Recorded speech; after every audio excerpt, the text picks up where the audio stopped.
You've heard of classic car shows. Well, today, Classic Yachts put on a show by racing off the coast.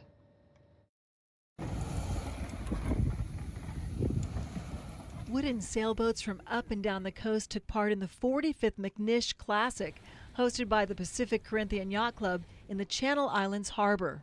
This race has been going on, now this is the 45th race that they've had. It is really the highlight of the harbor for me and for the yacht club. It gives name to the yacht club, to all the sailors coming here. There's nothing better than this race. It's named after longtime sailor Dick McNish. Well, this is the 45th year. And that's a lot of years. Yeah. I don't know if I could make it another 5 to make it 50, but it would be nice. The 95-year-old's classic yacht is the Cheerio 2. It's a 1931 yawl once owned by screen legend Errol Flynn. The crew and friends at the yacht club consider McNish a legend too.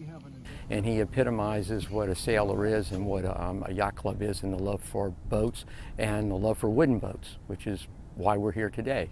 An all-wooden boat also served as the starter. The race began with a staggered start off of Silver Strand. That's when the slower sailboats start earlier than the faster ones. What I love about it is the excitement when we're racing. That's the most fun.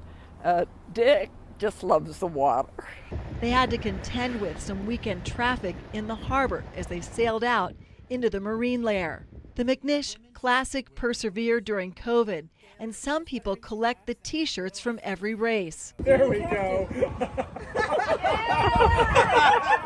The winning sailor wins their weight in champagne, and on this day, C.F. Kohler won on a sloop named Sally. But everyone taking part in the McNish Classic feels like a winner on race day.